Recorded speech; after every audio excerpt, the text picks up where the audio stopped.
I'm slow, right? Mentally. Oh my God, mentally, okay.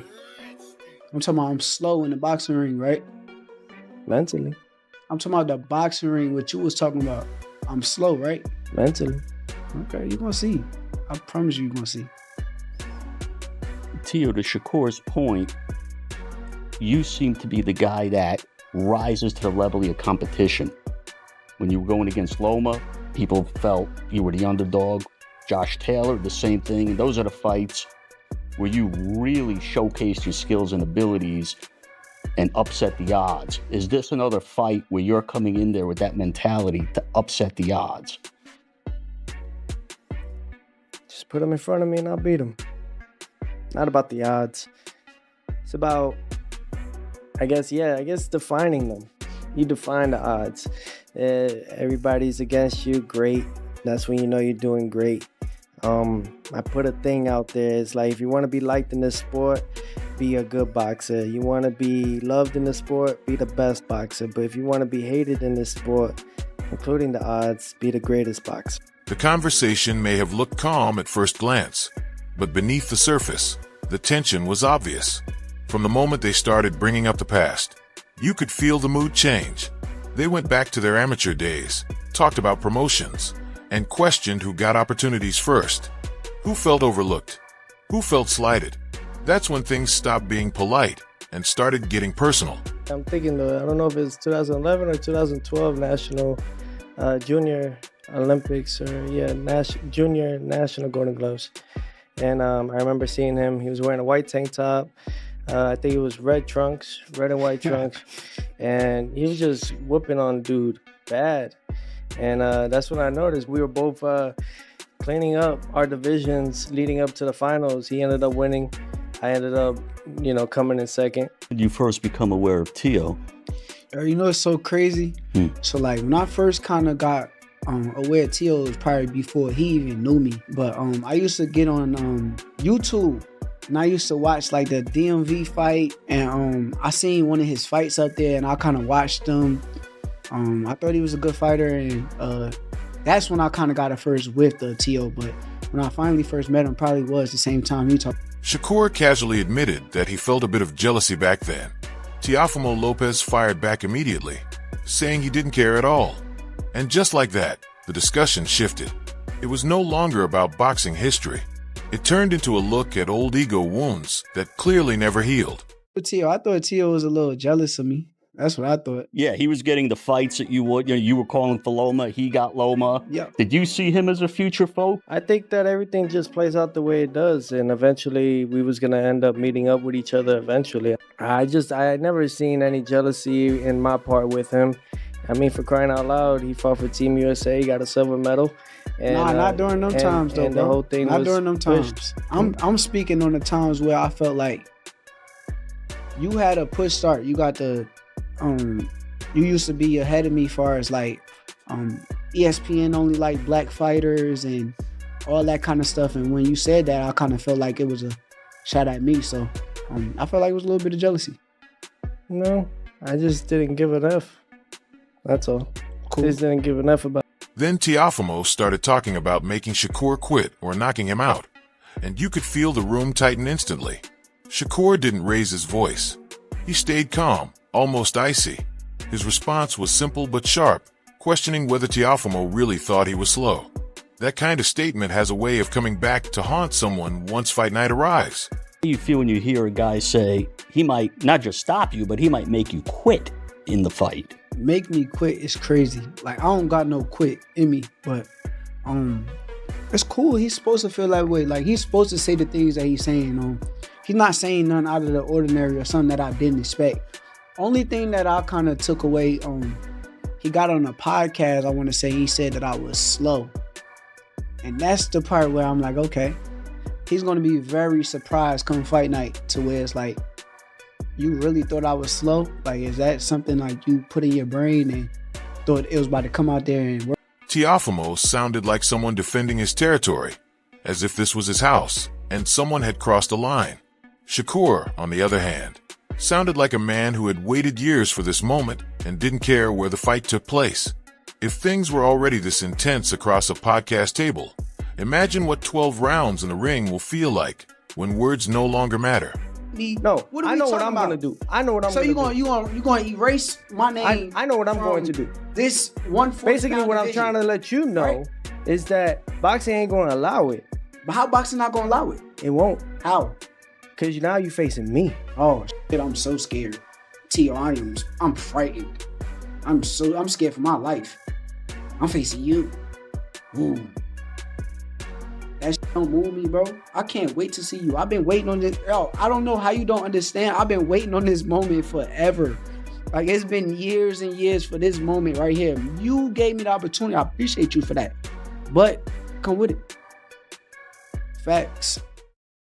While all that tension played out on camera, there's another detail that Teofimo should be paying close attention to.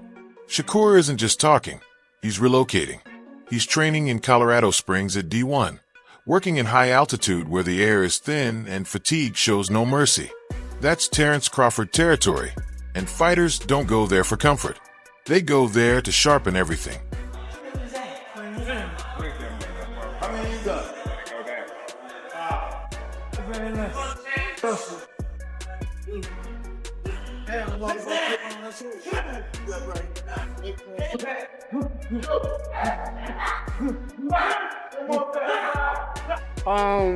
It's all fun and games, man. We just in here having fun, joking around and letting them get some experience. You know, when you boxing, you gotta box in front of a lot of different people. So being that they in front of a lot of people right now, we kind of gassing it up, making it feel like it's an atmosphere of a fight. So This isn't flashy social media content or attention-seeking workouts. This is quiet, disciplined training at elevation, where timing improves and lungs are pushed to their limits. When Shakur chooses to train there, it says a lot about the type of fight he's preparing for. Not chaos, not emotion, precision, endurance, and control in the later rounds. yeah, They got it. let me see that. That's good. I feel great. You know, sprints kind of be getting me right. You know, get my conditioning right. You know, sometimes in a fight could turn into a sprint, cause it's like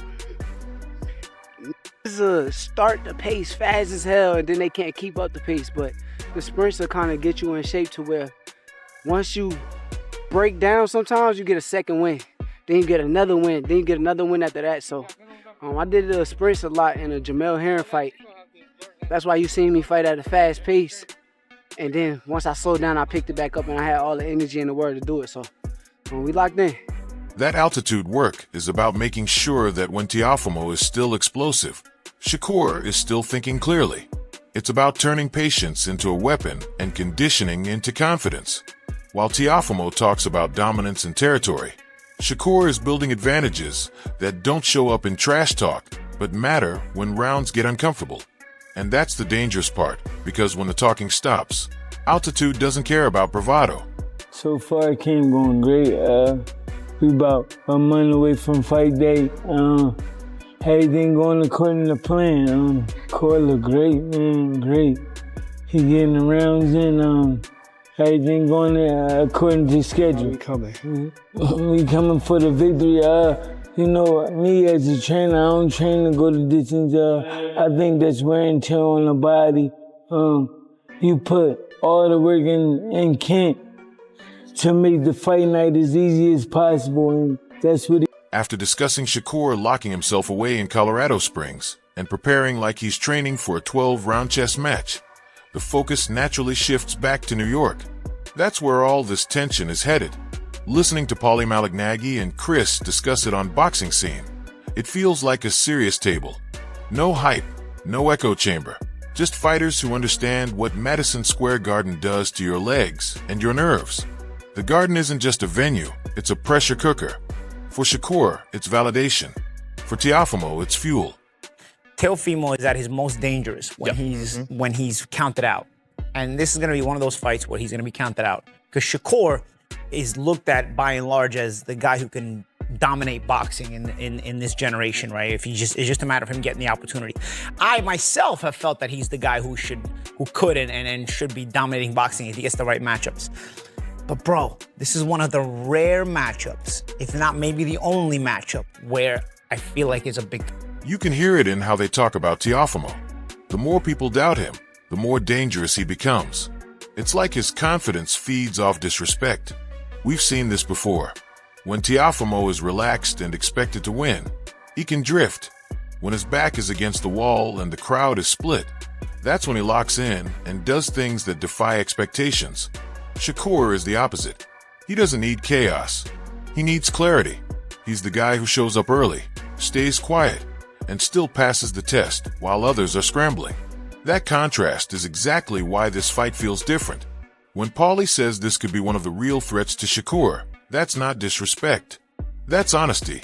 And it would all come undone only because of this reason. Teofimo Lopez, we've seen him at his best, but he typically brings out his best characteristics when he's back against the wall and he's counted out. And he's going to be counted out in this fight. By and large, people are going to side with Shakur in this fight to win the fight because he's the more consistent fighter, he's the more class fighter overall, and he's just so good. But Teofimo has a way, when you're so good and he knows you're so good and everybody feels like you got... Shakur may be the cleaner and more consistent fighter, but Teofimo is the rare wild card who doesn't follow a script. He can rise to the moment in ways that disrupt timing, logic, and even betting odds. New York itself becomes part of the fight. This isn't Las Vegas with polished control. This is Madison Square Garden, where the crowd feels personal and the noise adds pressure. Teofimo sometimes turns that energy into fuel. Shakur tunes it out completely. Two very different mindsets, one ring, and another layer added to the stakes. He was not good. He did not. It was not a good night. Oh, like a street fight. Yeah, it was shots. And I think I was a guest on that on the call for that show. And I said I got one guy fighting with ego and I got one guy fighting with discipline.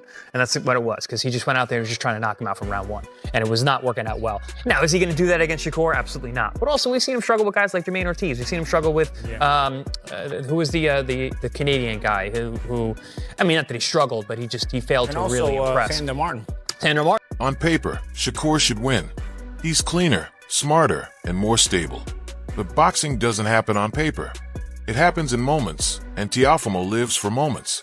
That's the risk. That's why this fight matters. It's not just about belts or rankings.